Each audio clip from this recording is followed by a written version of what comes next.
আবদ্ধ, এই আবদ্ধ থেকে সে তার নিজকে বের করতে পারছে না। লোকেরা যখন গুনাহ করে তখন এই গুনাহ থেকে তার নিজকে সে বের করতে পারে না। এটা একটা বুদ্ধিশালী। যখন সে নামাজ পড়ে না তখন নামাজ পড়া তার জন্য প্রচন্ড কঠিন। আপনি দেখবেন তাকে নিয়ে আপনি সিনেমা দেখা, এই লোকদের অনেক খেলা খেলছে ঈদ এবং রাত, অর্থাৎ দোকানের পাশে আড্ডা দিচ্ছে বউরা। আপনি বউরা যারা আছেন এলাকায়, আপনাদের এলাকায় কম থাকতে পারে, কিন্তু অন্যান্য এলাকায় অনেক বেশি। বউরা তার দোকানে বসে তারা আড্ডা দিচ্ছে, অথবা দোকানে বসে তারা সিনেমা দিচ্ছে। বুড়ো মানুষ সিনেমা দেখার কথা না, বলা হয় যে বুড়ো হলে তার দিনদারি বাড়ার কথা, কিন্তু তিনি ওই দোকান থেকে উঠে সকাল থেকে রাত পর্যন্ত ওইখানে বসে থাকেন। মসজিদে তার পাশেই হোক আদান দেয়, মসজিদে যায় না। তো ওই দোকানে যে এই যে অঞ্চল, এই অঞ্চল থেকে বন্ধ করে রেখেছে, এটা থেকে সে বেরোতে পারে না। কোন নামসে বিমা কাছে বানিয়ে না, জাহান্নামকে তুমি বন্দিশালা, কবরকে তুমি বন্দিশালা, এখান থেকে আপনি বেরোতে পারবেন না। যখন তারা সেখানে যাবে, কুল্লামা উরিদু কুল্লামা আরাদু আন ইয়াখরুজু মিনহা উরিদু ফিহা, যখনই তারা সেখান থেকে বের হতে চাইবে তাদের আবার সেখানে ঢুকিয়ে দেওয়া হবে। তারা বলবে রব্বানা আখরিজনা মিনহা না'মাল সালিহান গায়রা আল্লাযী কুননা না'মাল, যে আল্লাহ এখান থেকে আমাদেরকে বের করেন, বন্দিশালা থেকে, যেন আমরা আমল করতে পারি। আল্লাহ তাআলা বলেন না, আওয়ালাম নুআম্মিরকুম মা ইয়াতাযাক্কারু ফীহি মান তাযাক্কারা ওয়া জাআকুমুন নাযীর, হ্যাঁ তোমাদেরকে এমন জীবন দিয়েছিলাম যেখানে তোমরা শুনেছো যে এই পথে চললে তোমাদের এই বিপদ হবে, এই পথে চললে তোমাদের এই মুক্তি হবে, কিন্তু তোমরা তো তার শোনো না। মানুষ তো নিজের একটা বন্দিশালা তৈরি করছে, এই বন্দিশালার আবদ্ধ তার নিজকে সে ঘোরাচ্ছে। আপনি যে সকল নারীরা তারা হিজাব পরে না, বোরকা পরে না, আপনি তাদেরকে জিজ্ঞেস করে দেখেন, তারা বলে যে আমি বন্দী হতে চাই না, আমি বোরকার মধ্যে বন্দী হতে চাই না। তো বোরকার মধ্যে বন্দী হতে চাই না, তাহলে কিসব মনে তিনি বন্দী হচ্ছেন? তিনি কেন এত সাজ করে বেরোন বাসা থেকে? যারা চাকরি করে, বিশেষ করে যে সকল নারীরা চাকরি করে হিজাব পরে না, তাদেরকে একটা জিজ্ঞেস করেন যে তোমার জীবনে সবচেয়ে অশান্তি কোথায়? সে বলবে প্রতিদিন আমাকে নতুন করে সাজতে হয়, এটা অশান্তি। এরকম একটা সাইকোলজির ইস্যু। আমরা বিভিন্ন সময় যখন এরকম যারা চাকরি বাকরি করে, ব্যাপারটা চলে, এরকম নারীদের বিভিন্ন জায়গায় ইন্টারভিউ দিই, তখন তার সবচেয়ে কষ্টের কথা হলো যে আমাদের জীবনে সবচেয়ে বড় কষ্ট হলো প্রতিদিন অফিসে যাওয়ার আগে নতুন করে সাজতে হয়। এটাই আমাদের খুবই কষ্ট। যখন তাদেরকে প্রশ্ন করা হয় কেন আপনাকে নতুন করে সাজতে হয়, বলে যে আমি যদি নতুন করে না সাজি তাহলে অফিসের বস যারা আছে তারা মাইন্ড করে তুমি আজকে এরকম ভাবে এসেছো, আজকে এরকম ভাবে এসে করো। আমাদের দেখতে হয় যে তারা আমাকে দেখলে একটু ভালো দিন করে কিনা। যদি আমি সুন্দর করে ড্রেস আপ করে না যাই তাহলে আমার প্রমোশন আটকে যায়,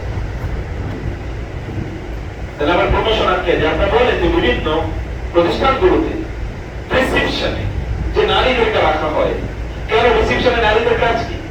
কল সেন্টারে নারীদের কাজ কি বলেন তো? সেখানে মহিলাদের কাজ কি? সেখানে পুরুষ নাই, কিন্তু অধিকাংশ জায়গায় রিসেপশনে মহিলাদেরকে বসিয়ে দেওয়া হয়। যদি আপনি দিনী প্রতিষ্ঠান করে সেটাকে ভিন্ন করে, তারা হিজাব মেকআপ করে তারা যায়, কিন্তু যারা দিনী প্রতিষ্ঠান না, তারা যাওয়ার আগে দেখবেন প্রত্যেকটা রিসেপশনে মেয়েরা কি পরিমাণ সাজগোজ করে যায়, মনে হচ্ছে যেন বিউটি পার্লার থেকে চলে এসেছে। এবং এখন যারা ব্লগ করে, বিশেষ করে অর্থাৎ যে সকল কাপড় ব্লগিং আছে, বিশেষ করে যে নারীরা তারা পণ্য বিক্রি করে ফেসবুকে বিজ্ঞাপনের মাধ্যমে ওদের চেহারা দিকে তাকিয়ে দেখে তারা মেকআপ করে আসে। কারণ সে জানে মেকআপ করে আসলে তাহলে অন্য লোকেরা দেখবে, যদি একটু খারাপ চেহারা নিয়ে আসলে লোকেরা দেখবে না। এটা তার নিজের জন্য নিজের তৈরি একটা বন্দিশালা। খারাপ লাগবে ওদেরকে এরকম মেকআপ করা লাগে। আপনার যে খারাপ লাগছে, আপনি দেখেন হিজাব করে যদি আপনি যান তাহলে আপনি প্রয়োজনে নর্মাল ড্রেসের উপরে কি আপনি বোরকা পরে এবং মেকআপ করে আপনি যেতে পারেন, কেউ জিজ্ঞেস করবেন, কেউ দেখবেও না।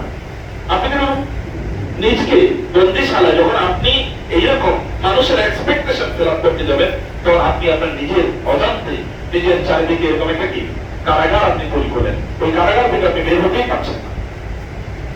মানুষ শয়তান তার চারপাশে কারাগার তৈরি করে। এই কারাগার তৈরি হয় কখন? যখন লোকেরা গুনাহ করে। এবং এই কারণে দেখেন আল্লাহ সুবহানাহু ওয়া তাআলা রাসূলের ব্যাপারে কি বলেছেন? সূরা ইয়াসিনে আল্লাহ সুবহানাহু ওয়া তাআলা বলেছেন, ইয়াসিন ওয়াল কুরআনিল হাকীম ইন্নাকা লামিনাল মুরসালিন আলা সিরাতিন মুস্তাকিম তানজিলাল আজিজির রহিম লিতুনদিরা কওমান মা উনদিরা আবাহুম ফাহুম গাফিলুন। তাই না? লাকাদ হাক্কাল কাওলু আলা আকসারিহিম ফাহুম লা ইউমিনুন ইন্না জাআলনা ফি আ'নাকিহিম আগলালান ফালাইলা আযকারিফাহুম মুতমাহুন। আল্লাহ তাআলা বলেছেন একদম লোক এমন ভাবে কাজ করে, এমন ভাবে তাদের জীবন যাপন করে যে তাদের গলার চারিদিকে আমি বেড়ি শিকল পরিয়ে দিয়েছি, এবং এত উঁচু শিকল যে তারা নিচের দিকে তাকাতে পারছে না, এইরকম তাকিয়ে থাকতে হবে। মানে এই গেলার পর একেবারে খুব পর্যন্ত পৌঁছে গেছে, এইভাবে তাকিয়ে থাকতে পারে, মানে খাওয়ার পর্যন্ত, মানে তাদের কোনো স্বাধীনতা নাই। এই ব্যক্তিগুলো সত্যিকার অর্থে কি তারা, এই ব্যক্তিগুলো সত্যিকার অর্থে তারা বন্দিশালা আছে।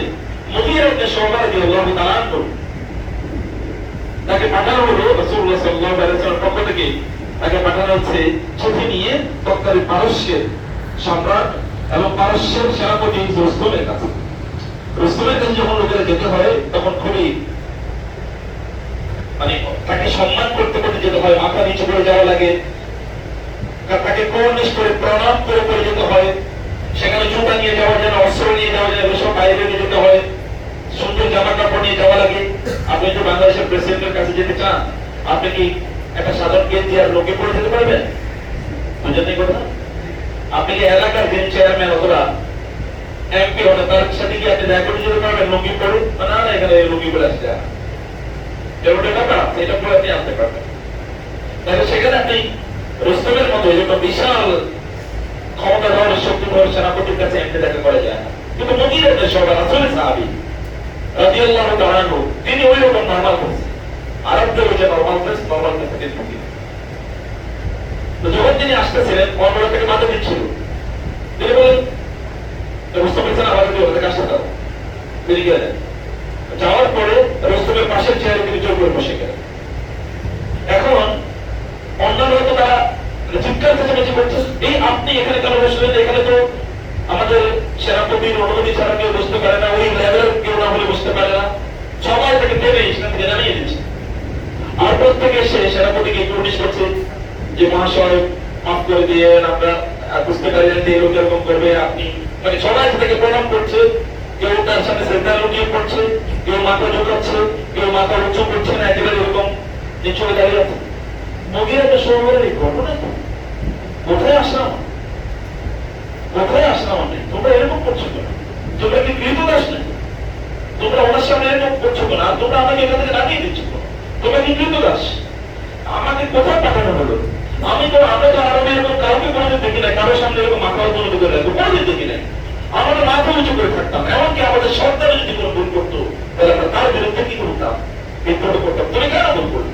তুমি এটা করতে পারো না, তুমি কেন এটা করলে? তোমরা কি করছো? তোমরা কি কৃতদাস? তোমাদের এরকম নাজেহাল অবস্থা কেন? তোমরা নিজেদের এত অপমানিত করছো কেন, এত লাঞ্ছিত করছো কেন? তিনি অবাক হয়ে গেছেন। কিন্তু এরকম লাঞ্ছনা আমরা দেখতে চাই না, আর এরকম লাঞ্ছিত জীবন আমরা যাপন করতে চাই না। এটা তোমাদের কি চলবে? এটা বলার পর তাকে বিভিন্ন কথা বলতে চেয়েছিল, কিন্তু সবাই বুঝতে পেরে না, বুঝতে পেরেছে যে না, এর একটা কিন্তু লাশ থাকে, এরা সম্ভ্রান্ত, এরা বর্তমান, এরা মাথা উঁচু করে দাঁড়ানোর জাতি। আল্লাহ সুবহানাহু ওয়া তাআলা যখন মক্কার মরুভূমিতে রিসালাত দিয়েছেন, আল্লাহু ইয়ালামু হাইসু ইয়াজআলু রিসালাতাহু, আল্লাহ নবী কোথায় পাঠাবেন, আল্লাহ অবশ্য সেই সম্রাটের মধ্যে নবী পাঠাতে পারতেন, রোমের সম্রাটদের মধ্যে নবী পাঠাতে পারতেন, চীনের সাম্রাজ্যে নবী পাঠাতে পারতেন, ইন্ডিয়ার এই তৎকালীন বিশাল সাম্রাজ্যের এখানে নবী পাঠাতে পারতেন। কিন্তু আরবের এমন একটা জায়গায় নবী পাঠালেন যেখানকার লোকজনের না আছে সম্পদ, না আছে কোনো রাজত্ব, না আছে সেখানে কোনো ফসল, কোনো কিছুই নাই। সেখানে কেন পাঠালেন? কারণ ওই সকল ব্যক্তিদের পার্সোনালিটি ছিল, তাদের ব্যক্তিত্ব ছিল, তারা কার কাছে মাথা অবনত করে না। কেউ অন্যায় করলে তারা সেই অন্যায়কে তারা সহ্য করে না, সেই অন্যায়কে তারা ধারণ করে, বিরুদ্ধে তার নাম যায়। কিছু কোয়ালিটি তাদের করেছিল, তখন এটা একটা কোয়ালিটি স্বাধীন ছিল। ইকরামা ইবনে আবি জাহল ইসলাম গ্রহণ করেছে একেবারে শেষের দিকে এসে, মক্কা বিজয়ের সময়, মক্কা বিজয়ের সময় তিনি ইসলাম গ্রহণ করেছে। তারপরে তিনি রাসূল সাল্লাল্লাহু আলাইহি ওয়াসাল্লামের হাতে বায়াত করে বলেন, ইয়া রাসূলুল্লাহ, আপনার হাতে বায়াত করে শপথ করছি, ইসলাম গ্রহণের আগে আমি যতগুলো যুদ্ধ করেছি ইসলামের বিরুদ্ধে, এখন থেকে তার চেয়ে দ্বিগুণ যুদ্ধ করবে ইসলামের পক্ষে।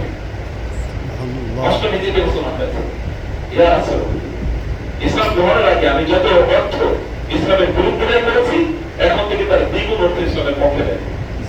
ইতিহাস সাক্ষী, এই যে পারস্যদের বিরুদ্ধে কাদিসিয়ার যুদ্ধ যখন সংঘটিত হয়, খালিদ ইবনে ওয়ালিদ রাদিয়াল্লাহু তাআলা তখন সেনাপতি। এই যে রুস্তমের কথা বলছি আমি, এই খালিদ ইবনে ওয়ালিদ রুস্তমের কাহিনী, খালিদ ইবনে ওয়ালিদ রাদিয়াল্লাহু তাআলা তার তাবুতে আঘাত করলো, আক্রমণ করলো।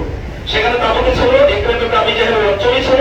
খালিদ ইবনে ওয়ালিদ যখন আক্রমণ হলো, তখন ইকরামার সাথে প্রায় 300 থেকে 400 সাথী সৈন্য তিনি তাদেরকে বললেন আমাদের সেনাপতি এখানে আক্রমণ হয়েছে, সবাই প্রস্তুত হও। কিন্তু অনেকে পালিয়ে যাচ্ছে এবং বলল যে আক্রমণের মুখে মুসলিম আক্রমণ করেছে, আক্রমণের মুখে আমরা দাঁড়াতে পারবো, আমরা সবাই মারা পড়বো। তিনি তাদেরকে বললেন এই কাপুরুষ দল, আল্লাহ রাসূলের বিরুদ্ধে যখন আমি যুদ্ধ করেছি তখন যুদ্ধের মজা থেকে পালাই নাই, আল্লাহ রাসূলের পক্ষে যুদ্ধ করতে এসে আমি যুদ্ধের মজা থেকে পালাবো? তোমরা কি মনে করছো? তোমরা কি মনে করছো আমি রাসূলের বিরুদ্ধে যুদ্ধ করতে গিয়ে যুদ্ধের মজা থেকে পালাই নাই, আর রাসূলের পক্ষে যুদ্ধ করতে এসে আমি যুদ্ধের মজা থেকে পালাবো তোমরা মনে করছো কি? যারা আমার সাথে যারা যুদ্ধ করতে চাও তারা বায়াত করো আমার হাতে এসে। এবং এরকম কিছু যুদ্ধ করলো, তার হাতে বায়াত করলো, মানে শপথ, বায়াত মানে শপথ, যে শপথ করলো যে আপনার সাথে আমি যুদ্ধ করবো, এই পর্যন্ত যুদ্ধ করলো এবং যুদ্ধের মধ্যে তিনি শাহাদাত বরণ করলেন। এই যুদ্ধ তাদের তিনি শাহাদাত বরণ করলেন। ব্যক্তিত্ব কাকে বলে রেখেছে, মর্যাদা কাকে বলে? এই কারণে যখন এখানে এখানকার তৎকালীন সম্রাট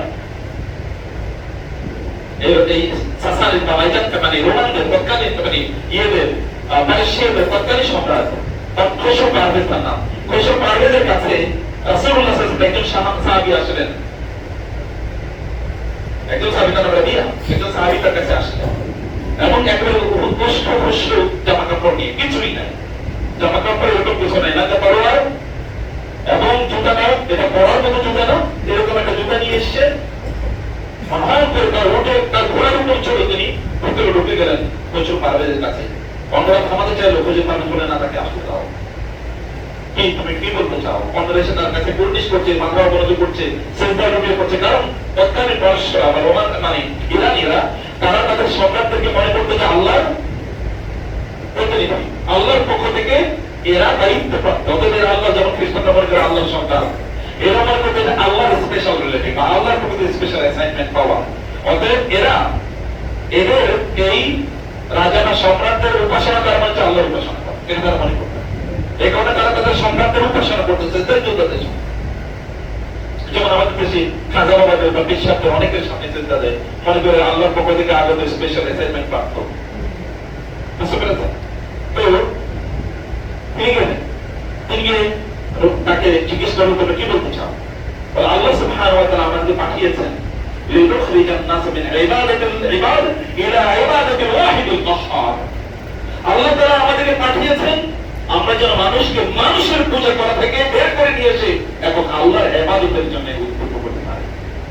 মানুষ একটা শেকড়ের মধ্যে আবদ্ধ, একটা লোক মানুষের ব্যক্তি পূজা করে, লোকেরা রাজনীতি পূজা করে না আমাদের দেশে।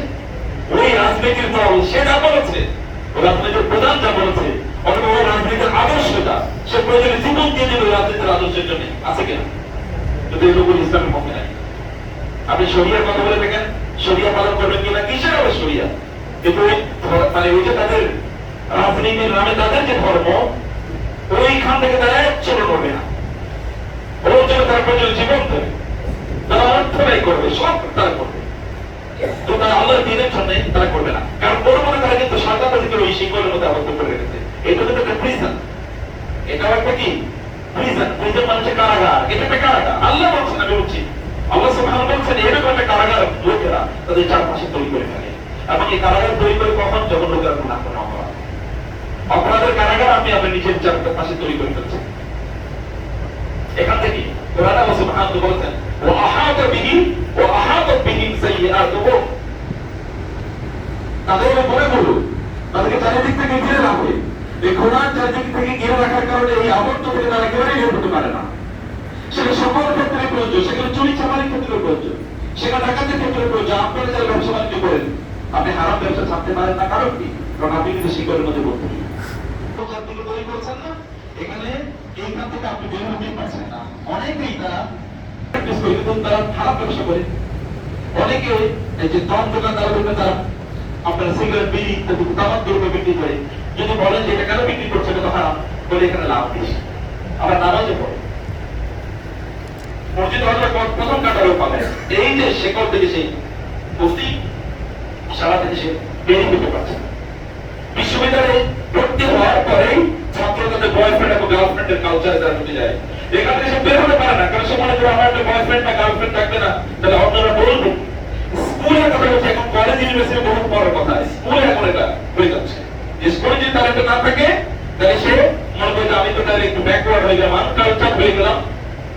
আমি যারা পেছনের দিকে চলে গেলাম, তারা যদি গালিগালাজ দিয়ে কথাবার্তা না বলতে পারে, গালিগালাজ দিয়ে যদি কথাবার্তা না বলতে পারে, তারা তার হাতে ওঠে না। আপনি দেখেন বিশ্ববিদ্যালয়ের ছাত্রগুলো বা কলেজের ছাত্রগুলো, ওদের ল্যাঙ্গুয়েজ যদি কোনো শোনেন, তাদের বন্ধুদের সাথে যে ভাষায় তারা কথা বলে, তখন আপনি ভাববেন যে এগুলো তো জঙ্গল থেকে উঠে আসে। আপনার এগুলো তো মানুষ না, এগুলো তো মানুষের লোকালয়ে থাকার মতো না, এরকম ল্যাঙ্গুয়েজ তারা ব্যবহার করে। গালিগালাজ এটা তাদের ডেইলি ল্যাঙ্গুয়েজ। তাহলে তারা কি মনে করছে? তারা মনে করছে এটাই কি স্বাভাবিক সাধারণ। একজন আরেকজনকে ভয়াবহ গালিগালাজ করছে, যে গালিগালাজ করলে ওর জন্ম নিয়ে প্রশ্ন দেখা দেয়, এগুলো গালিগালাজ করে, এবং এগুলো স্বাভাবিক। এটা একটা আমার একটা শেকল, এই শেকল তুমি বের হতে পারে না। মক্কার লোকেরা কেন মূর্তি পূজা একটা শেকল, নফসের পূজা একটা শেকল, মানুষ নফসের পূজা থেকে বের হতে পারে না। আমার মনে যা চায় আমি তাই করি। আপনি বলেন তো আমরা এই নফসের পূজা থেকে বের হতে পারছি কিনা?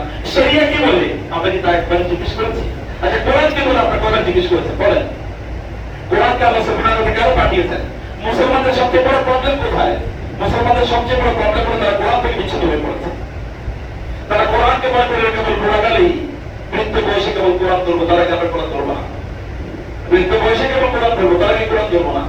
আবার তারা কোরআন মনে করে এটা বরকতের কিতাব, তারা মনে করে যে কোরআন সাওয়াবের কিতাব, অত সাওয়াব অর্জন করে যদি কোরআন পড়বে, বরকত নিয়ে যদি কোরআন পড়বে, অথবা কি করবে? বৃদ্ধ বয়সে কোরআন ধরবে, এর কারণে তারা জান্নাতে চলে যাবে। বরকত তারা মারা যাওয়ার পর তাদের কবরে যেন গিয়ে কোরআন তেলাওয়াত করা হয়, এই কারণে বলা হয়। আমি একবার সংযুক্ত আরব আমিরাতের সবচেয়ে বড় মসজিদ, গ্র্যান্ড মসজিদ ছিল, মসজিদে মানে ওইখানে যে খলিফা জায়েদ মসজিদ বলা হয়, ওই মসজিদে গেলাম, সেখানে 24 ঘন্টা কোরআন তেলাওয়াত হয়। এবং বাংলাদেশের কিছু কারি সভা আছে অন্য দেশে, এরা ওইখানে কোরআন তেলাওয়াত করে তাদের চাকরি, ওই কবরে কোরআন তেলাওয়াত। আপনি এখন যদি সার্চ করে তাহলে দেখবেন এটা তাদের চাকরি, এটা তাদের হিসেবে তারা পছন্দ। এবং মনে করছে যে উনি যেহেতু এত বিশাল একটা রাজ্য তৈরি করছেন, সংযুক্ত আমার ইউএই, তাই না, দুবাই, আবুধাবি, এরকম রাজ্যগুলো তৈরি করেছেন, এই কারণে কোরআন তেলাওয়াত করলে বুঝি সেখানে জান্নাত পেতে হচ্ছে। আবার মানুষ মারা গেলে তারপরে হুজুর পেটে ডেকে কোরআন তেলাওয়াত করা হয় না? কোরআন তেলাওয়াত হয় কিনা? তাহলে কোরআনকে তারা মনে করছে কেবল সাওয়াবের কিতাব, কিন্তু আল্লাহ তাআলা কি কোরআন কেবল সাওয়াবের জন্য নাযিল করেছেন? আপনি কোরআনে একটা আয়াত বের করে দেখান তো, কোরআন কি বলছে? যদি কোরআনকে আপনি প্রশ্ন করেন কোরআন কেন তুমি এসেছো, তাহলে কোরআন বলবে লিতুখরিজান নাসা মিনাল যুলুমাতি ইলান নূর, মানুষকে আমি এসেছি অন্ধকার থেকে আলোর পথে নিয়ে আসার জন্য। মানুষকে অন্ধকার থেকে আলোর পথে নিয়ে আসার জন্য এসেছি। আল্লাযীনা আমানু বিহি, আল্লাহ তাআলা বলেছেন রাসূলের প্রতি ঈমান আনে, ওয়ান নূরিল্লাযী আনজালনা, এবং রাসূলের সাথে যে নূর আমি নাযিল করেছি সেই নূরের প্রতি, মানে আলো, কোরআন আল্লাহ তাআলা বলেছেন জাআকুম মিনাল্লাহি নূরুন ওয়া কিতাবুম মুবিন, তোমাদের জন্য আল্লাহর পক্ষ থেকে এসে নূর, আলো। কোরআন আল্লাহ তাআলা বলেছেন আলো, এবং কোরআন বলেছে হুদাল আলিফ লাম মিম যালিকাল কিতাবু লা রাইবা ফীহি হুদাল লিল মুত্তাকিন, হেদায়েত পথ দেখাবে। হুদাল লিন-নাস, শাহরু রমাদান আল্লাযী উনজিলা ফীহিল কুরআন হুদাল লিন-নাস ওয়া বায়্যিনাতুম মিনাল হুদা ওয়াল ফুরকান, আল্লাহ তাআলা বলেছেন এই কোরআন নাযিল করেছেন হেদায়েতের, এবং হেদায়েতের স্পষ্ট বক্তব্যগুলো এখানে আছে। ওয়াল ফুরকান, কোনটা সত্য কোনটা মিথ্যা এটা কোরআন বলে দিয়েছে। তাহলে আপনি তো কোরআনকে চাইলেন হেদায়েতের জন্য। ইন্না হাযাল কুরআন ইয়াহদি লিল্লাযী হিয়া আকওয়াম, এই কোরআন আপনাকে সর্বশ্রেষ্ঠ পথ দেখায়। আপনি বলেন আপনি কোরআন সর্বশ্রেষ্ঠ পথের জন্য কতবার পড়েছেন? আপনি ব্যবসা করবেন, বলছেন কবে যে কোরআন আমাকে বলো ব্যবসা কিভাবে করবো, পলিসি বলে দাও। আপনি কবে বলেছেন আমি বিয়ে করতে চাই, কোরআন বলো কাকে বিয়ে করবো। আপনি বলেছেন যে কোরআন আমি চাকরি করতে চাই, তুমি বলো আমি কি চাকরি করবো। আপনি কবে বলেছেন যে কোরআন আমি আমার পরিবারকে সাজাতে চাই, তুমি বলো কিভাবে সাজাবো। আপনি বলেন কোরআনের কাছে আপনি কবে কি কারণে এসেছেন, বরকত ছাড়া কি কারণে এসেছেন। কোরআন তো পড়ে না, যারা পড়ে তারা বরকতের জন্য, আর অন্য কোনো উদ্দেশ্য না। অথচ সাহাবায়ে কেরাম রাদিয়াল্লাহু তাআলা কেবল কি বরকতের জন্য কোরআন পড়েছেন। এবং এই কারণে আমরা কোরআনকে যদি আপনার সামনে এখানে যদি কোরআন পড়িয়ে দেয়, তাহলে ওই লোকের আপনি পড়িয়ে হত্যা করবেন, করবেন কিনা? আপনার কথা বুঝেন না আমার? আমাদের সামনে কেউ যদি কোরআনকে পড়ায়, তাহলে আমরা কি করবো? আমরা কি ওরা আস্থা রাখবো? না, রাখবো না। কিন্তু আপনি যে প্রত্যেকটা মুহূর্তে কোরআনকে পড়াচ্ছেন তার কি করবেন? আপনি বলবেন আমি আবার কবে কোরআন পড়াই না। আপনি কোরআন পড়ান না, কিন্তু কোরআন অনুসারে চলেন না।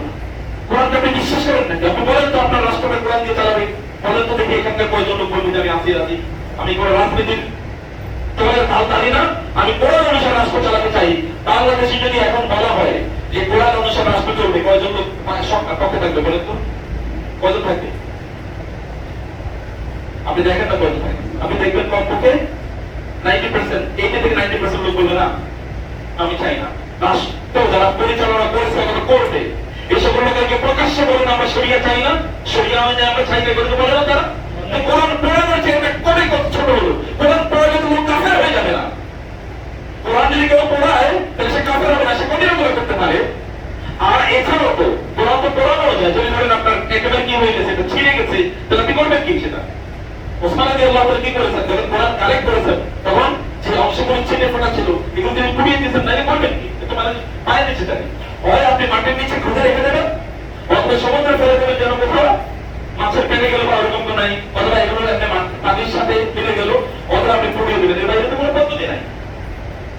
আর কেউ যদি বলে যে আমি কোরআন মানি না, তাহলে ওই কিন্তু সাথে সাথে কাফের হবে, মুরতাদ হয়ে গেল। কিন্তু এটা হয় নাকি? প্রত্যেকটা লোকই এই আচরণের মধ্যে আছে। কোরআন তাহাজ্জুদে তেলাওয়াত করেছে, ভোরের বেলা কোরআন তেলাওয়াত ছাড়া চলে নাই, এরকম লোকের রাষ্ট্র চালাইছে না? তারপরে কোরআনের বিরোধিতা তারা কি করে দেয়, অত্যন্তভাবে করছে, এবং এটা করেই গেছে, আমরাও করছি। আপনি হয়তো জানেন না, আপনি মনে করছেন আমি আমার কবি করলাম। আপনি কোরআন অনুসারে কবে চললেন? আপনি চলেছেন কবে কোরআন অনুসারে বলেন? আজকে সকাল থেকে এই পর্যন্ত কাজ কয়টা কাজ আপনার কোরআন অনুসারে চলেছে? আপনার গত এক মাসের কাজ কয়টা অনুসারে চলেছে? আমাদের ডক্টর আব্দুল্লাহ জাহাঙ্গীর রাহমাতুল্লাহ ঠিকানা যখন প্রশ্ন করা হতো যে আমাদের দেশের খেলাফতের কথা বলা হচ্ছে, যে খেলাফত আমরা কেন প্রতিষ্ঠা করতে পারছি না, উনি বলতেন কাকে দিয়ে করবেন? আপনি করবেন যেখানে 95% মানুষ মুসলমান যদি 100% হয়, 95 জন নামাজ পড়ে না, এদের দিয়ে আপনি এখানে শরিয়া আইন চালু করবেন মানে কি? আমি তো বুঝি না। এটা নামাজই পড়ে না, শরিয়া বুঝে কি? চুরি করলে হাত কাটা যাবে, শরিয়া কি শুধু এটুকুই? জেনা করলে তাকে রজম করবে, শরিয়া কি এটুকু? তার বাইরে কি শরিয়া নাই? আপনি বলেন তো এখানে অর্থনীতি ব্যাংকিং গুলো চলবে শরিয়া অনুসারে, কয়টা ব্যাংক আছে শরিয়া অনুসারে চলে? যেগুলো শরিয়ার নামে চলে এগুলোর মধ্যে কতটুকু শরিয়া আছে? তাহলে কি হচ্ছে? আপনি শরিয়া মানবেন কোথায়? আপনি শরিয়া চালাবেন কোথায়? কিভাবে আপনি শরিয়া চালাবেন? আপনি বিশ্ববিদ্যালয় স্কুল থেকে শুরু করে বিশ্ববিদ্যালয় পর্যন্ত বলেন কোথায় কোরআন আছে, বলেন কোথায় শরিয়া আছে? আপনি কোথায় শরিয়া আছে? আপনার সকালবেলা ছোটবেলা বাচ্চাদেরকে কোরআন হেফজ করাই, এরপরে যখন স্কুল কলেজ যায় তখন তো ওই কোরআন পড়ানো হয় নাকি? কোরআন হেফজ করে লাভ হচ্ছে, এরপরে কি হবে? এরপরে কি কোরআন তার থাকে? কোরআন থাকে না তো, কোরআন থাকবেও না, এটা থাকার জিনিস না। সত্যিকার অর্থে কোরআন তো এইরকম এই উদ্দেশ্যে নাযিল হয় নাই যে আপনি ছোটবেলায় হেফজ করবেন, এরপর ভুলে যাবেন, এরপর আপনি জাহেল অথবা জালেমের মধ্যে জীবন যাপন করবেন। সকালবেলা আপনি কোরআন দিয়ে জীবন শুরু করলেন, এরপরে আপনার সারাটা দিন কোরআন বিরুদ্ধে হলো, আপনি সারাটা দিন আইন তৈরি করলেন কোরআনের বিরুদ্ধে, অথবা আপনি জীবন চালালেন কোরআনের বিরুদ্ধে। আপনি রাস্তায় যখন চলেন তখন কি কোরআন অনুসারে আমরা চলি? কোরআনের আইন অনুসারে রাস্তায় চলি আমরা তো চলি না।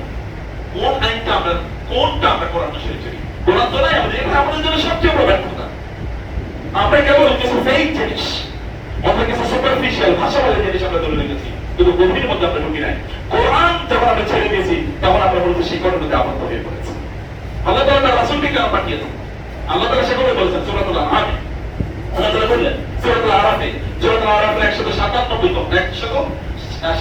157তম আয়াত, আল্লাহ তাআলা বললেন আল্লাযীনা ইয়াত্তাবিউনা রাসূলান নাবিয়্যাল উম্মিয়্যাল্লাযী ইয়াজিদুনাহু মাকতুবান ইনদাহুম ফিত-তাওরাতি ওয়াল ইনজিল, যারা ওই নবীকে অনুসরণ করে, যে নবী হচ্ছে রাসূল এবং নবী, তিনি একদিকে তিনি রাসূল, আবার তিনি নবী, এবং তিনি আল্লাহর নবী, তিনি লিখতে পড়তে জানতেন না, এবং কি আল্লাযী ইয়াজিদুনাহু মাকতুবান ইনদাহুম ফিত-তাওরাতি ওয়াল ইনজিল, যার কথা তাওরাত এবং ইনজিলে লেখা আছে যে তিনি আসবেন, এবং তিনি কি করবেন? এসে তিনি 5টা কাজ করবেন। রাসূল সাল্লাল্লাহু আলাইহি ওয়াসাল্লাম 5টা কাজ করবেন বলে আল্লাহ তাআলা বলে দিয়েছেন, তাওরাতে এগুলো বলা আছে। এক নম্বর, ভালো করে শুনুন, এই আমরুহু বিল মা'রুফ, তিনি তাদেরকে ভালো কাজে আদেশ দেবেন। ওয়ায়ানহাহু আনিল মুনকার, তিনি তাদেরকে খারাপ কাজ থেকে বাধা দেবেন। ওয়ায়ুহিল্লু লাহুমুত তাইয়্যিবাত, তিনি ভালো জিনিসগুলো তাদের জন্য হালাল করবেন। ওয়ায়ুহাররিমু আলাইহিমুল খাবায়েস, খারাপ জিনিসগুলো তাদের জন্য নিষিদ্ধ করবেন। ওয়ায়াদাউ আনহুম ইসরাহুম ওয়াল আগলাল আল্লাতী কানাত আলাইহিম, এবং তাদের চারপাশে তারা যে শিকল নিজেদের জন্য তৈরি করেছে, যেই কারাগারে তাদের নিজেদেরকে তারা বন্দী করে রেখেছে, এই কারাগার থেকে তিনি তাদেরকে মুক্ত করবেন। কারাগার থেকে আল্লাহ রাসূল কিভাবে সাহাবায়ে কেরামকে মুক্ত করেছে দেখেন না? তারা মুক্তি পূজা করতে, এখানে তাদের ওই মুক্তির সাথে তারা আবদ্ধ ছিল, এবং তাদের কিছু রসুলের ব্যাপার ছিল যেগুলো সবগুলি ছিল মানবতা বিরোধী। এগুলো থেকে আল্লাহ আর রাসূল সাল্লাল্লাহু আলাইহি ওয়াসাল্লাম তাদেরকে মুক্ত করলেন, এবং তারা হয়ে গেল স্বাধীন। কিসের? অন্য সব কিছু থেকে তাদের নিজেকে তারা মুক্ত করে কেবল তারা আল্লাহ সুবহানাহু ওয়া তাআলা দাসত্ব গ্রহণ করলেন। আপনি যদি আল্লাহর কাছে আপনার নিজকে নিবেদিত করেন, আত্মসমর্পণ যদি আল্লাহর কাছে করেন, তাহলে পৃথিবীর যত শিকল আছে সকল শিকল থেকে আল্লাহ তাআলা আপনাকে মুক্ত করে দেবেন। ইউনূস আলাইহিস সালাম কি করলেন? ইউনূস আলাইহিস সালামের শিকলের মধ্যে একটা প্রিজন কারাগারের মধ্যে আবদ্ধ হয়ে গেছিলেন না? সেই কারাগারের নাম কি? মাস। وَذَنُّونَ إِذْ ذَهَبَ مُغَاضِبًا فَظَنَّ أَن لَّن نَّقْدِرَ عَلَيْهِ فَنَادَىٰ فِي الظُّلُمَاتِ أَن لَّا إِلَٰهَ إِلَّا أَنتَ سُبْحَانَكَ إِنِّي كُنتُ مِنَ الظَّالِمِينَ فَاسْتَجَبْنَا لَهُ وَنَجَّيْنَاهُ مِنَ الْغَمِّ وَكَذَٰلِكَ نُنجِي الْمُؤْمِنِينَ। ইয়াদের মধ্যে দেখবেন প্রচুর হতাশা কাজ করে।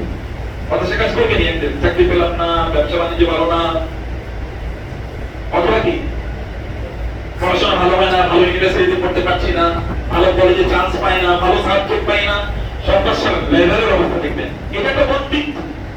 এই বন্দিত্ব আপনি নিজের উপর আরোপ করেছেন। এই বন্দিত্ব নিজের উপর নিজের আরোপ করেছেন এবং ওই বন্দিত্ব আপনি আপনার নিজের জন্য টার্গেট সেট করেন। আমি এত বছরের মধ্যে এত শত কোটি টাকার মালিক হতে চাই, যেহেতু হতে পারেন না এরপর আত্মহত্যা করবেন। আমি কেন হতে পারলাম? আপনি নিজের জন্য একটা টার্গেট সেট করে এর উপরে ওটা অনুসারে চলতে গিয়ে আপনি কি বন্দিত্ব প্রতিরোধে আপনি বাঁচতে পারেন না। অথচ আল্লাহ তাআলা আপনাকে স্বাধীন হিসাবে তৈরি করেছেন। আপনি জানেন ওমর ইবনে খাত্তাব রাদিয়াল্লাহু তাআলা যখন আমর ইবনে আস রাদিয়াল্লাহু তাআলা তিনি ছিলেন মিশরের গভর্নর, ওমর ইবনে খাত্তাব তিনি আমিরুল মুমিনিন, বিভিন্ন জায়গায় যারা গভর্নর তাদেরকে তিনি ডেকে ডেকে জিজ্ঞেস করতেন কে ঠিক করেছেন। মানুষ থেকে ডাকতেন গভর্নরের বিরুদ্ধে তোমাদের কোনো অভিযোগ আছে কিনা। লোকের একজন দাঁড়িয়ে বলল আমর ইবনে আসের বিরুদ্ধে আমার অভিযোগ আছে। আমর ইবনে আস মনে রাখতো ভীষণ বিজয়ী সাহাবী রাদিয়াল্লাহু তাআলা সাধারণ কোনো সাহাবী না। আমর ইবনে আসের বিরুদ্ধে অভিযোগ আছে। বলেন কি অভিযোগ? বলেন আমর ইবনে আস এবং তার ছেলে মিলে আমাকে অন্যায় মেরেছে। আমি আসলে অপরাধটা করি নাই, তবে গভর্নর তো আমার তো গভর্নরের শাস্তির অধিকার আছে, তিনি ওই শাস্তি আমি অন্যায় করে দিয়েছি। বলে তুমি কি প্রতিশোধ নিতে চাও? আমার প্রতিশোধ নিতে। আমাকে ডাকলেন, ডেকে বললেন প্রতিশোধের ব্যবস্থা তুমি দাঁড়াও ও প্রতিশোধ। তার আগে তিনি বললেন যে আমার মাতা ইস্তাওরাতুহুন নাস ওয়াকাদ ওয়ালাদাতুহুম উম্মাহাতুহুম আহরা। হে আমর, তোমরা মানুষের কবে তোমাদের দাস হয়? আল্লাহ তো ওদেরকে স্বাধীন হিসেবে ওদের মায়ের পেট থেকে ওদের জন্ম দিয়েছেন, সৃষ্টি করেছেন। তাদের মায়ের থেকে তাদের যখন জন্ম হয়েছে তখন আল্লাহ তাআলা তাদেরকে স্বাধীনভাবে সৃষ্টি করেছেন। তোমরা কবে মানুষদেরকে তোমাদের দাস বানাইছো? তোমরা ক্ষমতার অধিকারী কারণে তোমাদের দাস বানিয়ে নিয়েছো কবে থেকে? আমার তোমাকে শাস্তি পেতেই হবে।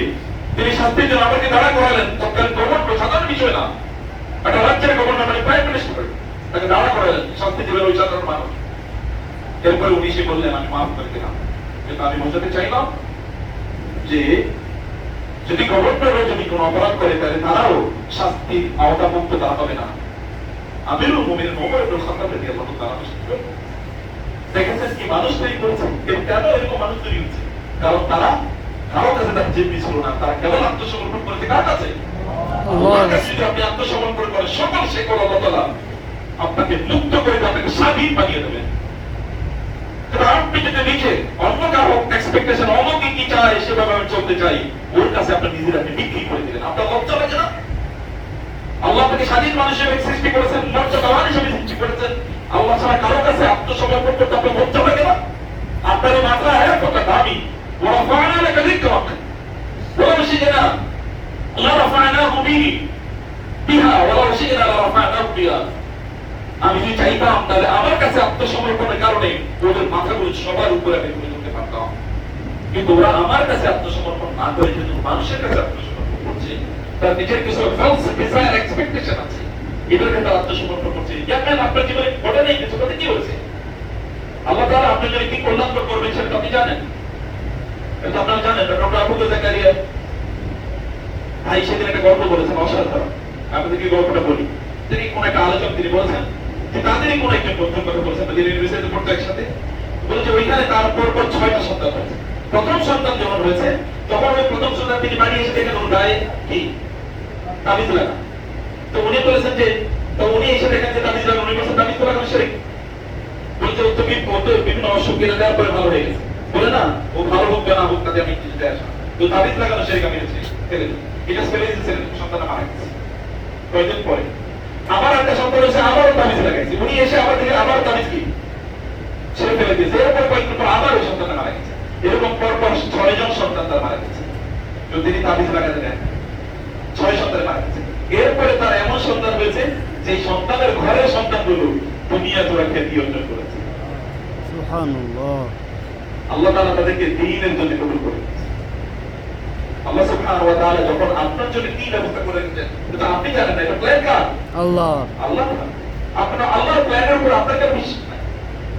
আল্লাহর প্ল্যানের উপর আপনি এটা হচ্ছে না সেটা হচ্ছে না, আপনি হতাশা সে করে কেন নিজকে আবদ্ধ করে রাখছেন? আপনি দেখেন তো ইউনূস আলাইহিস সালাতু ওয়াস সালাম যখন এরকম সে করে তখন তিনি হতাশায় নিমজ্জিত হয়ে যাওয়ার কথা। তখন তিনি বলেছেন কি? তিনি বলেছেন লা ইলাহা ইল্লা আনতা সুবহানাকা ইন্নী কুনতু মিনাজ জালিমিন। আল্লাহর কাছে আত্মসমর্পণ করেন। আল্লাহ বলেছেন কি? ফাস্তাজাবনা লাহু, আমি তার ডাকে সাড়া দিলাম। ওয়ানাজ্জাইনাহু মিনাল গাম্মি, এই হতাশা থেকে আমি তাকে বিশাল মুক্তি প্রদান করলাম, চির মুক্তি প্রদান করলাম। ওয়ানাজ্জাইনাহু মিনাল গাম্মি ওয়া কাযালিকা নুনজিল মুমিনিন, এভাবেই আমি ঈমানদারদেরকে মুক্তি প্রদান করি। সুবহানাল্লাহ। ঈমানদাররা যদি আমার কাছে আত্মসমর্পণ করে তাহলে আমি এইভাবে তাদেরকে মুক্তি দেব। সম্মানিত ভাইরা বোনেরা, শিকল দিয়ে নিজকে আবদ্ধ করে রাখলে এই দুনিয়ার শিকল কিন্তু কিয়ামত পর্যন্ত, আখিরাত পর্যন্ত আপনাকে নিয়ে যাবে।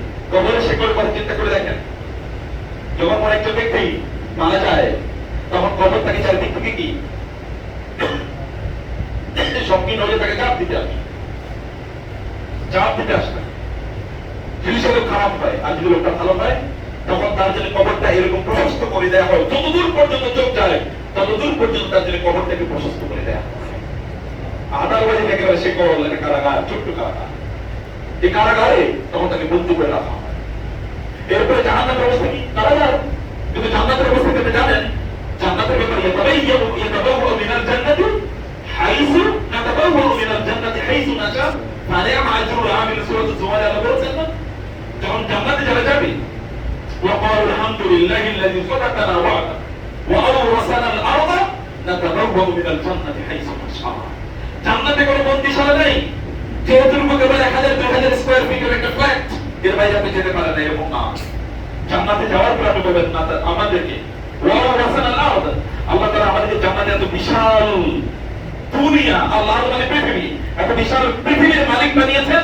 না তাবাওয়াউ মিনাল জান্নাতি হাইসু নাশা, যেখানে ইচ্ছে সেখানে আমরা বাড়ি নির্মাণ করতে পারি, যেখানে ইচ্ছে সেখানে আমরা স্থাপনা নির্মাণ করতে পারি, আমরা থাকতে পারি, যেখানে ইচ্ছে সেখানে আমরা ঘুরে বেড়াতে পারি। আমাদের কোনো কি নাই, রেস্ট্রিকশন নাই, কোনো রেস্ট্রিকশন নাই। আমাদের জন্য সেখানে কোনো বিধান আইন নাই, তুমি এটা করতে পারবে, এটা করতে পারবে নাই, কোনো শিকল নাই। আল্লাহ তাআলা যেহেতু আপনি আল্লাহর কাছে দুনিয়া আত্মসমর্পণ করেছেন, আল্লাহ তাআলা এই কারণে আল্লাহ আপনাকে স্বাধীন করে দিয়েছেন। আল্লাহ সুবহানাহু ওয়া তাআলা আত্মসমর্পণ আপনাকে সকল জিনিস থেকে মুক্তি দেয়, সকল ধরনের শিকল থেকে আপনাকে মুক্তি দেয়, সকল বন্দিশালা থেকে আপনাকে মুক্তি দেয়। আর যদি আল্লাহর কাছে আপনি আত্মসমর্পণ না করেন তাহলে আল্লাহ তাআলা ঘাটে ঘাটে আপনাকে মুক্তি করে দেন। ঘাটে কখনো অমুকের কাছে বন্দি, কখনো অমুকের কাছে, তখন অমুকের কাছে, কখনো অমুকের কাছে, কখনো অমুকের কাছে, বিভিন্ন জায়গায় আপনি বন্দিত্বের মধ্যে আপনি ঢুকেছেন। কিন্তু এই বন্দিশালা থেকে মুক্তির উপায় কি সে কথা বলেছি সম্মানিত ভাইরা মনে রাখা, তা হলো আপনি আসতে হবে আল্লাহর কাছে, আল্লাহর কিতাবের কাছে। সবচেয়ে বড় দুর্ভাগ্য এখানে যে আমরা আল্লাহর কিতাবের কাছে একেবারে আসি না, আল্লাহর কিতাবকে আমরা ধরি না, আল্লাহর কিতাবকে আমাদের জীবনের একমাত্র পলিসি বানাই না, আল্লাহর কিতাবকে আমরা বোঝার চেষ্টা করি না, কোরআনকে আমরা বোঝার চেষ্টা করি না। কোরআনকে আপনারা কেবলমাত্র বরকতের কিতাব হিসেবে নেবেন না, কোরআনকে তো মানহাজ, কোরআন আপনাকে জীবন পদ্ধতি দেওয়ার জন্য এসেছে। কোরআন আপনাকে বলেছে যে আপনি কি করবেন কি করবেন না, কোরআন আপনাকে মূলনীতি দিয়ে দিয়েছে, আপনার শিক্ষার মূলনীতি দিয়েছে, আপনাকে জীবনের মূলনীতি দিয়েছে কোরআন, আপনাকে ব্যবসার মূলনীতি, আপনাকে চাকরির মূলনীতি, আপনাকে জীবন ধারণের সকল মূলনীতি কোরআন আপনাকে প্রদান করেছে। আপনি দেখেছেন কোরআনে যখন আপনি সূরা ফাতিহা পড়েন, ফাতিহা মানে কি শুরু, কিন্তু খাতেমা আছে নাকি কোরআনে? শেষ, শেষ কোন সূরা আছে? শেষ বলতে কিছু নাই, শুরু আছে, ফাতিহা আছে। আল্লাহর কসম আপনি যদি সূরা ফাতিহার মধ্যে ঢুকেন তাহলে তো বের হতে পারবেন। আলী রাদিয়াল্লাহু তাআলা বলেছেন আমি যদি চাইতাম সূরা ফাতিহার উপর 70 খণ্ড তাফসীর লিখতে পারতাম, 70 খণ্ড। আর আমরা ফাতিহার অর্থ জানি কিনা? ফাতিহা নিয়ে কবে চিন্তা করেছেন? তো ফাতিহা বিগিন, দেখো পুরো কোরআনে সামারি এখানে দেওয়া আছে। আল্লাহ তাআলা 70 বার কেন প্রতিদিন সূরা ফাতিহা নামাজের মধ্যে পড়া আমাদের জন্য ফরজ করে দিয়েছেন? কেন বলেছেন? কেন ইমামের পেছনে কেন আপনি ফাতিহা পড়েন? আপনি কি বুঝতে হবে না কেন এটা বাধ্যতামূলক করে দেওয়া হয়েছে? কেন যখন আপনি ফাতিহা পড়েন তখন আল্লাহ তাআলা আপনার সাথে উত্তর দেন? কেন? এটার মধ্যে কি আছে? এইটাই তো আমরা চিন্তা করি, এরপরে তো পরে আলোচনা পরে। এগুলোর মধ্যে তো আমাদের কোনো আইডিয়া নাই, এগুলোর নিয়ে তো আমাদের কোনো প্ল্যান নাই, বা এগুলোর নিয়ে আমাদের কোনো ধারণা নাই। এটুকু গভীরের মধ্যে আমরা ঢুকি না। আল্লাহর কসম, আপনি তো আল্লাহর কিতাবে কোরআনের কাছে আসেন, তাহলে অন্য বই পড়া এটা আপনার কাছে তখন কি তখন বলে যাবে, তখন আমরা কিছু করতে চাই না। তো এর মধ্যে সব আছে, এভরিথিং আল্লাহ তাআলা মাফারাতনা ফিল কিতাবি মিন শাই বিয়ানা লিকুল্লি শাই। তার মানে আপনি বলবেন দাদা আমি তো ম্যাথমেটিক্স পড়ার মধ্যে পাই না, ম্যাথমেটিক্স এর প্রিন্সিপাল কোরআনে আছে। আমি বলি আমি তো বিজ্ঞান পড়াতে পাই না, বিজ্ঞানের প্রিন্সিপাল কোরআনে আছে। কোরআন বিজ্ঞানের জন্য নাযিল হয় নাই, কোরআন বিজ্ঞানকে গাইড করার জন্য নাযিল হয়েছে। আপনি বলবেন আমি তো রাজনীতি করার মধ্যে পাই নাই, কোরআনের রাজনীতির সূত্র আছে শরীয়তকার। কোরআনে ফেরাউনের এত আলোচনা কেন এসে বুঝেন না? কোরআনে কেন মুসা আলাইহিস সালাম এত আলোচনা করেন এসে কেন বুঝেন না? কোরআনে কেন সুলাইমানের কথা বলেছে, কেন যুলকারনাইনের কথা বলেছে, জানেন না এটা? এটা এমনি কি আল্লাহ বলেছেন?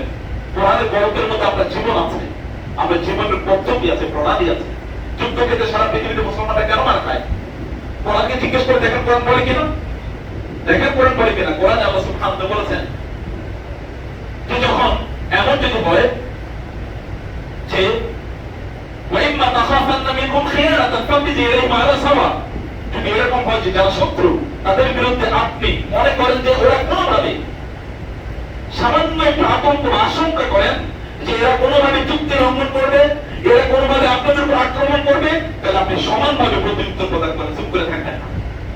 সবসময় চুপ করে থাকা ভালো মানুষই না। আপনাকে কেউ আঘাত করছে আর আপনি চুপ করে থাকবেন না, ভালো মানুষই না। আপনি প্রত্যাঘাত করবেন আলা সাওয়া, সমানভাবে।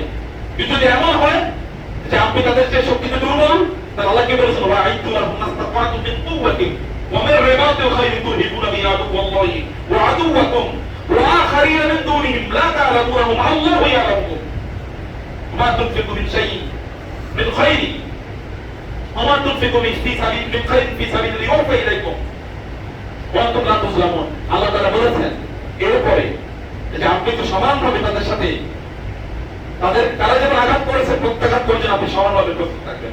কিন্তু প্রস্তুতির জন্য আপনি কি করবেন? আপনি ওদের প্যারালাল শক্তি অর্জন করার জন্য আপনি প্রস্তুতি নেন। ওদের প্যারালাল, ওদের সমান শক্তি আপনাকে অর্জন করতে হবে। আপনি যে এই আলা সাওয়া সমানভাবে শক্তি অর্জন করতে হবে। এই শক্তি অর্জন করার জন্য কি মাসতাতা'তুম আপনার সামর্থ্য অনুসারে আপনি সম্পদ শক্তি আপনি ব্যয় করেন ওদের পরিমাণ শক্তি অর্জন করার জন্য। কারণ কি? কারণ হচ্ছে আল্লাহ তাআলা বলেছেন এর মাধ্যমে আপনি ওদেরকে ভয় দেখাবেন। ওরা তখন আপনাকে আক্রমণ করার আগে কয়েকবার চিন্তা করবে, আমি যদি আক্রমণ করি তাহলে তো আমাকে উল্টা আক্রমণ করবে, আমি যদি আক্রমণ করি তাহলে উল্টা আমাকে আক্রমণ করবে। অথবা আক্রমণ তারা করতে চাইবে না।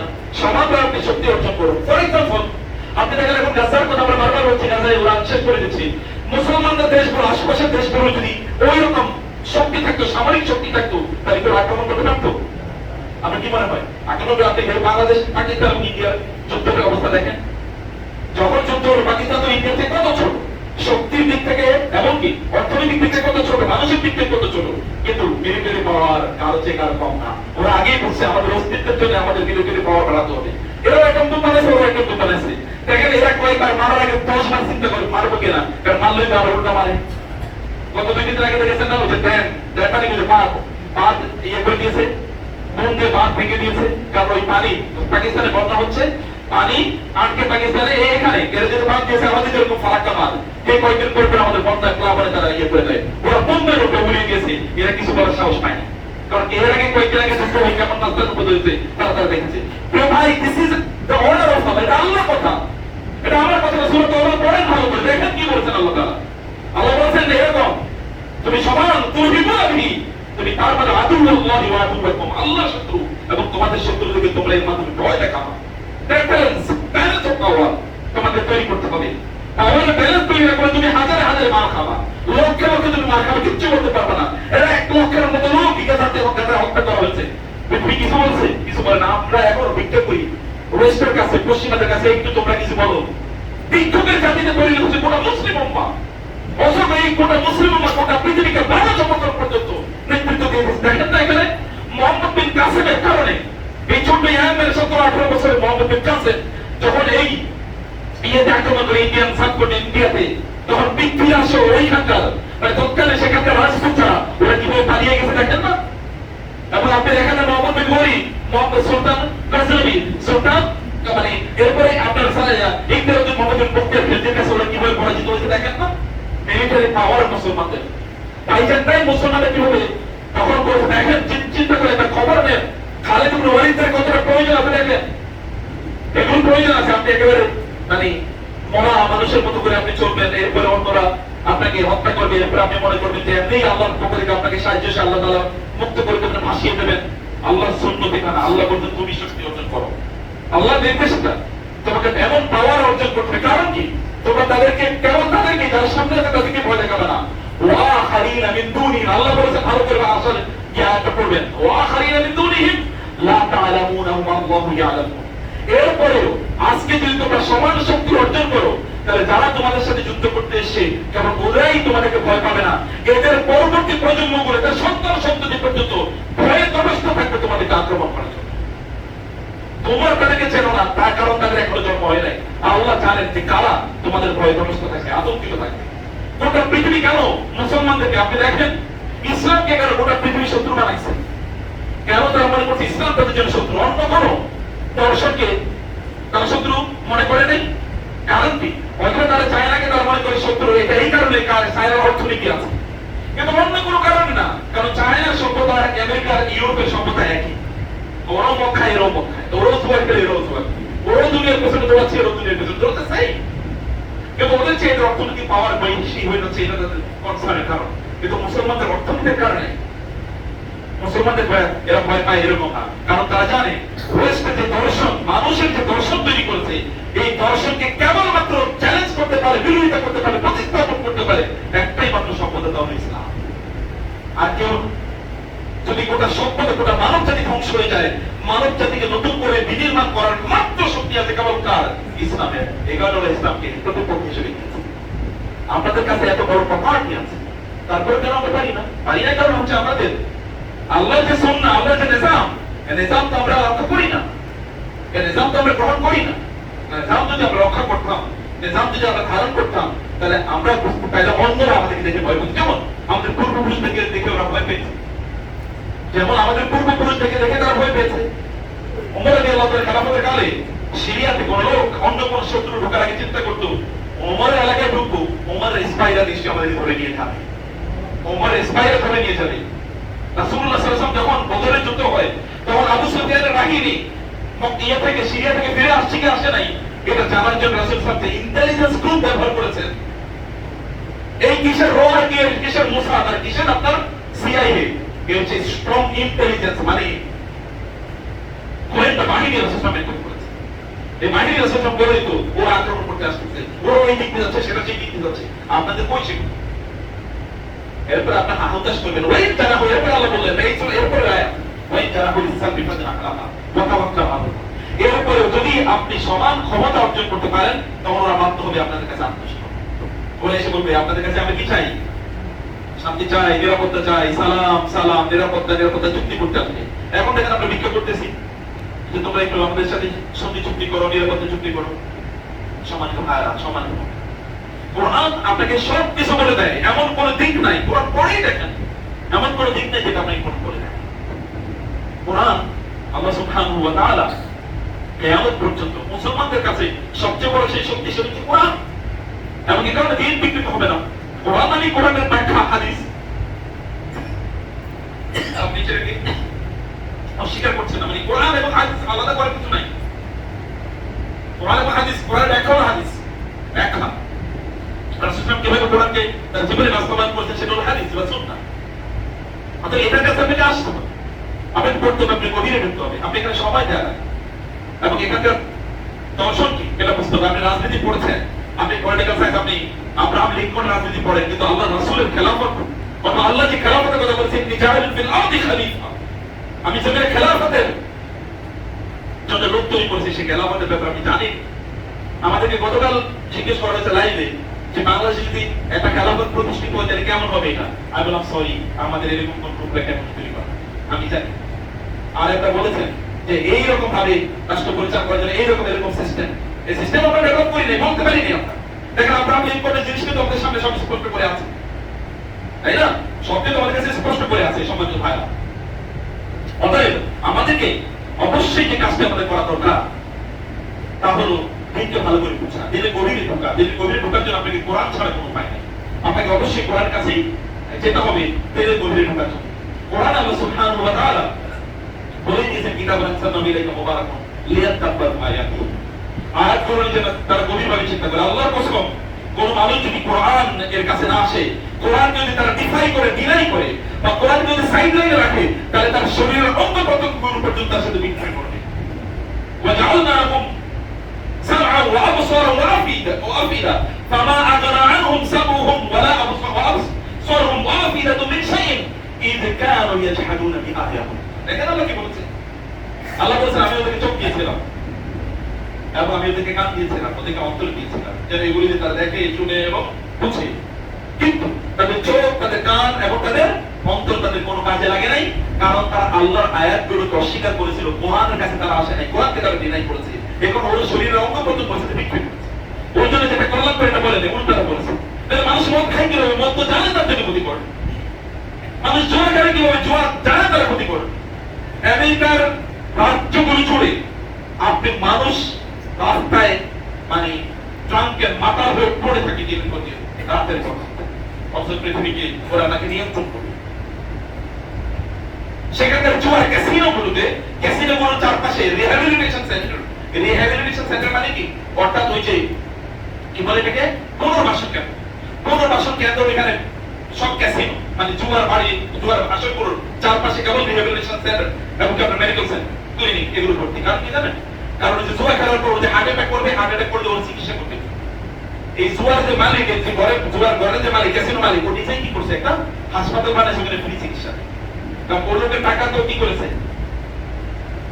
ওর লোকের টাকা তো সে সব মাইনে দিচ্ছে, জুয়া খেলার জন্য সব টাকা শেষ, অত ওর হার্ট অ্যাটাক করছে, এরপর অত ওরা চিকিৎসা দিচ্ছে। অথবা ওর কি ওর পাগলের মতো হয়ে গেছে, মাতার মতো হয়ে গেছে, অথবা ওরা কি রাখবে? একটা মেন্টাল চিকিৎসা রাখবে, ওই জন্য মেন্টাল চিকিৎসা কেন্দ্র তৈরি করছে এই জুয়ার লোকের। এবং জুয়ার লোকেরা কিন্তু গির্জাও বানায়, গির্জাও তারা চালায়। কেন গির্জা চালায় জানেন? কারণ লোকটা যখন হতাশ হয়ে যাবে জীবন সম্পর্কে, তখন ওই বই লাগে হবে, বই লাগে হয়ে যাবে ওই গির্জায় গিয়ে ব্যবহার করবে। ওই গির্জা বানায় ক্যাসিনোর লোকের। বুঝতে পেরেছেন সিচুয়েশন? এবং ওইখানে লোকের যায় এবং গির্জাগুলোতে বৃহস্পতিবার মদ সার্ভ করা হয়, যে আসো এখানে আজকে বৃহস্পতিবার মদ দেওয়া হবে, তারপরে কোথায় গির্জা আসে। এটা হতাশা কাটানোর জন্য গির্জা। সিচুয়েশন এইরকম। এই সিচুয়েশন বিরাজ করছে গোটা পৃথিবী। এখান থেকে আপনাকে যদি আপনাকে বাঁচতে হয়, তাহলে এই কারণে বলছি এগুলো কোনো, তাহলে এত জ্ঞান কি কাজে লাগছে? আপনারা যে বিভিন্ন জায়গায় আপনি বলেন যে ডাক্তাররা এত বিশাল পড়াশোনা করেছে, এই ডাক্তারের প্রতি কি মানবিকতা তৈরি হয়েছে? আপনি বলেন জ্ঞান এর মূল উদ্দেশ্য কি? আপনি কেবল আপনি যদি আধুনিক যে সকল জ্ঞান বিজ্ঞান, স্কিল ডেভেলপমেন্ট, আপনি কিসের স্কিল করবেন? আপনি মানুষ না হলে স্কিল দিয়ে করবেন কি? স্কিল তো জবাই করার জন্য আপনি ওরা কি করলেন? ওরা আপনি কিভাবে ওই যে গরু কাটবেন সেখানে ওদের উপরে মানুষ কাটবে, গরু তো কাটবে না। স্কিল ডেভেলপ লাভ কি? রাসূল কি স্কিল ডেভেলপ করিয়েছেন? আপনি যে জ্ঞান জন্য বিশ্ববিদ্যালয় তৈরি করেছেন, স্কুল কলেজ বানাইছেন, রাসূল কি এরকম জ্ঞান বিতরণ করেছেন? কোরআন কি বলছে? কোরআনের জ্ঞানের ডেফিনিশন কি? আমরা সবচেয়ে মেধাবী কারে বলি? তার মুখস্থ শক্তি ভালো, অনেক তথ্য মুখস্থ করেছে। বাংলাদেশের কথিত বিসিএস এ পাস করে কারা? যারা অনেক তথ্য মুখস্থ করতে পারছে, কবে কি ঘটেছে এগুলো ইনফরমেশন কেবল।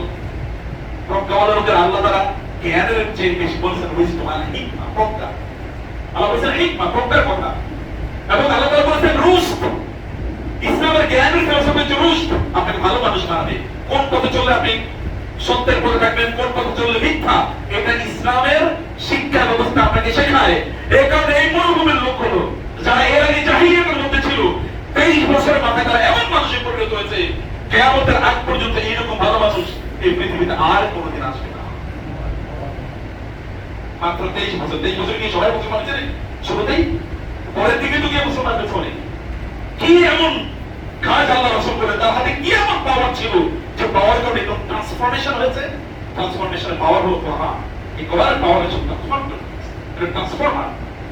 এবং এই ট্রান্সফরমার থেকে ভালো মানুষ আছে। আল্লাহ তাআলা ইব্রাহিম রাসূলের ব্যাপারে বলেছেন, ওয়ালাকাদ আতাইনা ইব্রাহিমা রুশদাহু, আমি ইব্রাহিমকে রুশদ দিয়েছি।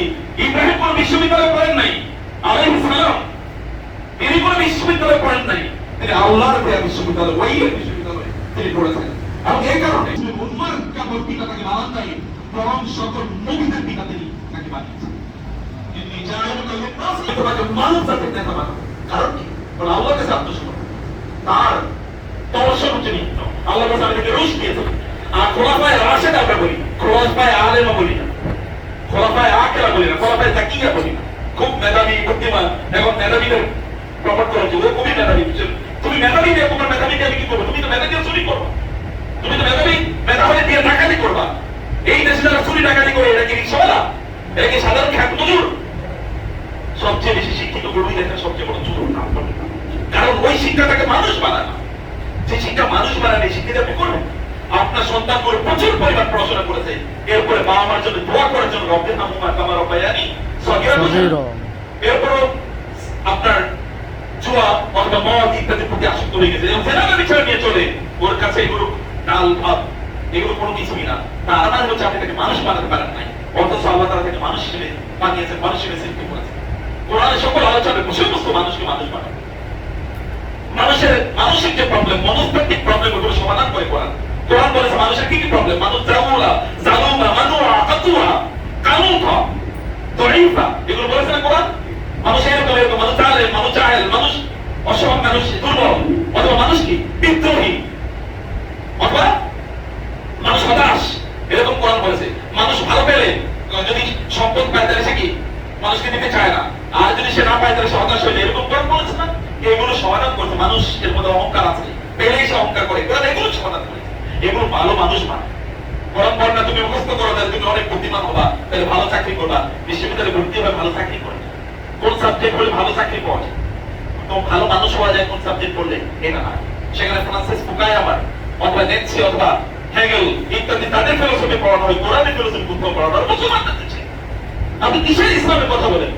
এই দেশে বিশ্ববিদ্যালয়ে কোথায় ইসলাম পড়ানো হয়? যেখানে political science, economics, management, business, marketing পড়ানো হয়, সায়েন্স, কম্পিউটার সায়েন্স, ইঞ্জিনিয়ারিং অথবা ইলেকট্রিক্যাল সফটওয়্যার ইঞ্জিনিয়ারিং পড়ানো হয়। এখানে কোথায় ইসলাম পড়ানো হয়? কোথায় ম্যাথমেটিক্স পড়ানো হয়? কোথায় কোরআন পড়ানো হয়? কোথায় ইসলাম পড়ানো হয়? বলেন তো, একটা জায়গায় দেখান। এবং বই মুসলমানরা দেখাইছে, একটা দেখান তো। আই চ্যালেঞ্জ ইউ, আমি তো যেহেতু বিশ্ববিদ্যালয়ের শিক্ষক, আমি চ্যালেঞ্জ করে বললাম, আমি যেহেতু স্কুল কলেজ গুলো চালাই, আমি চ্যালেঞ্জ করে বললাম, দেখান একটা মুসলমানদের লিখছে বা মুসলমানদের বলা হয়, পড়ানো হয় মুসলমানদের। তাহলে আপনি কিভাবে ভালো মানুষ পাবেন? ভালো মানুষ পাওয়ার জন্য আপনাকে যে কেন্দ্রিক জীবনযাপন করতে হবে, এইটা শিকল, এই আবদ্ধ, এই যে দেখেন না বলা হয় যে এটাও কিন্তু একটা জাহিলিয়াত। এটা নতুন, কারণ আল্লাহ আগে জাহিলিয়াত করেছে, জাহিলিয়াতিল উলা, এটা দ্বিতীয় জাহিলিয়াত। এটা ওই জাহিলিয়াত থেকে কম ভয়ঙ্কর, এটা তার চেয়েও ভয়ঙ্কর। এখানেও দাজ্জাল, এটা দাজ্জালীয় সম্পদ। এখান থেকে বাঁচার জন্য আপনাকে কোরআনের কাছে আসতে হবে, কোরআন ভিত্তিক সমাজ ব্যবস্থা তৈরি করতেই হবে। আপনাকে কোরআনের জ্ঞান মানুষের কাছে ছড়িয়ে দিতে হবে। আল্লাহ সুবহানাহু ওয়া তাআলা যেন আমাদের নিজেদের সৃষ্ট কারাগার থেকে, বন্দিশালা থেকে যেন আমাদের নিজেদেরকে আমরা মুক্ত করতে পারি। আল্লাহ আমিন আমিন। আকুলু কওলি হাযা ওয়া আস্তাগফিরুল্লাহ লি ওয়া লাকুম ওয়া লিসাইরিল মুসলিমিন ফাস্তাগফিরুহু।